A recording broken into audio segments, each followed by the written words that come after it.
What's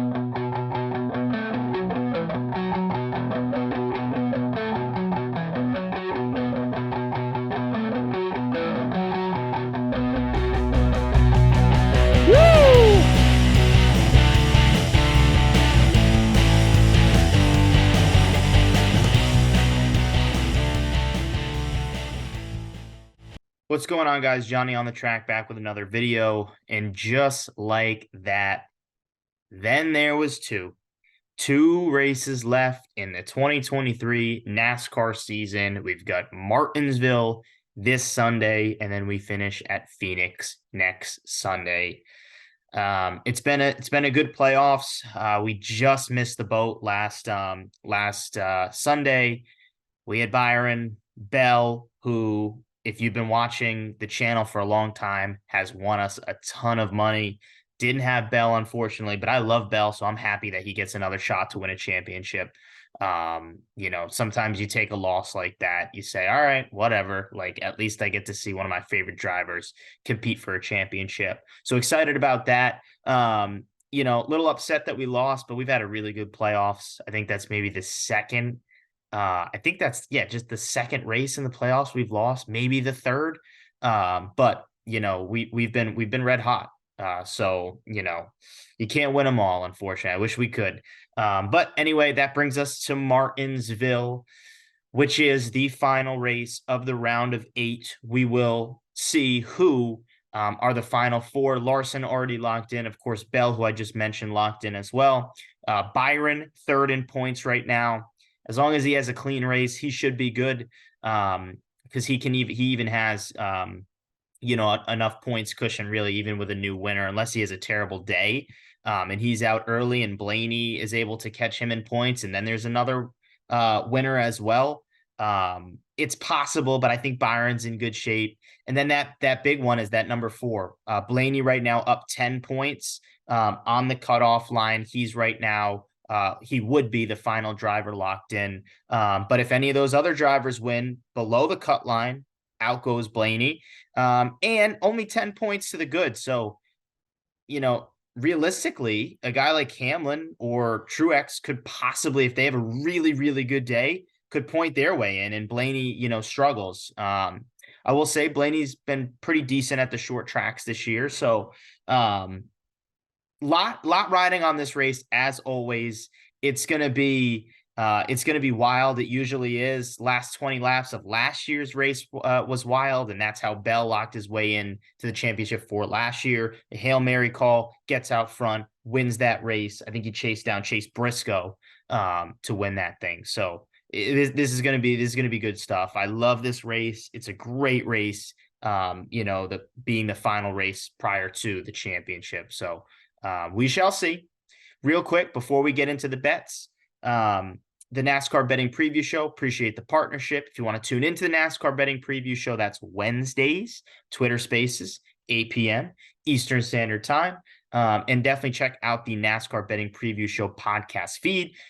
You can listen to my stuff if you're on the YouTube and you want to check out the podcast. You can listen on there, and then plenty of other content in terms of NASCAR betting, NASCAR handicapping, all that stuff. So appreciate the partnership. With that now said, let's get into the bets. All right.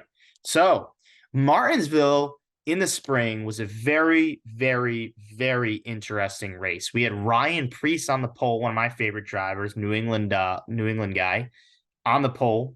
We had Eric Almirola, Kevin Harvick, and Chase Briscoe as the second, third, and fourth fastest cars. We had also Ryan Preece lead the most laps of this race. We had all 4 Stewart-Haas racing cars qualify in the top 7. This was a crazy, crazy race. Denny Hamlin, by the numbers, was the fastest car overall, but Larson ended up getting the win. He was very, very fast on the final in the final stage. So this was a crazy race. I do think a lot will change since we visited here again all the way back in the spring. But at the same time, with that being said, I do like SHR here, and I know none of their cars are competing for a playoff spot. But if you remember, just 2 years ago, this race was won by Alex Bowman, who was no longer in the playoffs. So this race can absolutely be won by a non-playoff guy, especially with Harvick being it his last year. Still looking for that final win. Almirola, right? We think we know his future. Probably his last time at Martinsville and his second to last race of his career. Priest probably feels pretty good. He had the fastest car early on in that race, and then a speeding penalty took him out, but he led every lap in the first stage, which is rare to see, especially, in 2023 with the next gen car. And then Chase Briscoe, who has not had a great year by his standards, a guy that was in the playoffs last year. A lot of people, including myself, thought he would make a big jump. He has not. So those four guys, they were very, very fast in the spring. I expect all those guys to be fast again. I think do what you want there. Top 10s, absolutely. Top 10 for Priest, top 10 for Almirola. Briscoe, absolutely place those bets. Top Ford for Eric, for Priest, for Briscoe, place those bets. I think there's plenty of value there. And then overall for the winners, 40-1 for Priest, 30-1 for Almirola, 35-1 for Chase Briscoe, and 18-1 for Harvick. So I think there's value on if you want to put those guys as winners, but I definitely like prop bets there. Top fives, top tens. I think Ford will be fast. Logano was another guy that came on strong at the end of this race, had a good call, a good strategy, and ended up finishing. What did he finish? Second? Second. So, that plays into a lot of it too. Strategy at the end of this thing. Caution with 40, 30 laps. What do you do? Do you take tires? Do you stay out there?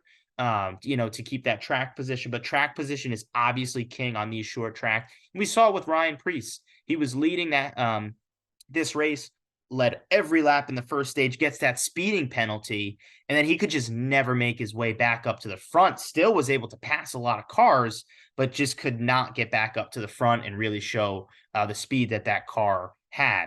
And then, just the other note on Almirola, really interesting. He was the second fastest in the first 100 laps. He was the fastest between lap 200 and 300. So he had a really, really good car. He is a guy, if you want to take a long shot bet, I would take Eric Almirola. And I know maybe that's a little bias coming from me, who's a huge Almirola guy. But he had a really, really sharp car here in the spring. So I think if he brings a similar package, he should be up front. And then, like I mentioned, Ford. Do I think Buescher can pull a rabbit out of his hat? Probably not, but I do think he'll have a good day. I think both RFK cars will have a good day. They've shown speed on these style short tracks this year and last year. So I think those RFK Fords will be pretty stout out there. And then the two guys that, right, like this is it for them. This is their chance. It's Denny Hamlin, it's Martin Truex Jr. Gibbs already has a Toyota locked in. Christopher Bell, I think he'll be, pretty content with just kind of riding along on this race. All of his, everything for him here is focused on Phoenix. He's not thinking about this race. Does he want to, have a good race and keep momentum going? Sure, right? Like it feels good, but Toyota is going to be focused on Denny Hamlin and Martin Truex Jr. We know Truex has been great at Martinsville. But he just hasn't been good in the playoffs, and it's tough because he was my championship pick, but he was the fastest car at New Hampshire. And if you do want to compare, it's tough to compare Martinsville to any tracks because it's so unique. But if you do want to compare any track, I would compare New Hampshire. I think Truex is going to bring a similar car. I think Truex is going to be very, very fast here and have a shot at it.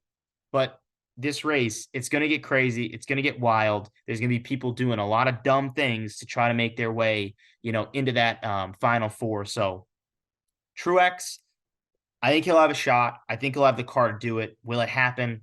I don't know. But he is clutch. He's shown he's clutch before. Hamlin, on the other hand, Hamlin. The fastest car, right? The fastest car earlier on this at the spring Martinsville race. Again, didn't win, but he was the fastest car based on the numbers. And you look at Bristol, the Bristol night race, he won that thing, being one of the fastest cars. So Denny Hamlin, I think, like Truex, can have the car. Just I don't know. He has not shown me that he can be clutch when needed most. Can Denny Hamlin perform? I don't know. I struggle to say yes. Um, and look, has he won Daytona 500s? You know, the Great American Race, sure, but he hasn't won a championship.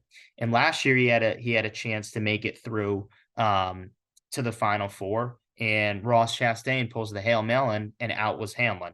So again, I think he'll have a good enough car, but can he put it all together in a clutch pressure situation? I don't know, to be honest with you. I really want to see it happen, so I'm gonna take the bet. But I mean, the history tells us that Denny Hamlin in this clutch situation is not going to get it done. But I'm going to take the bet because I like the car. I think the car is going to be good enough. Then the two other guys who just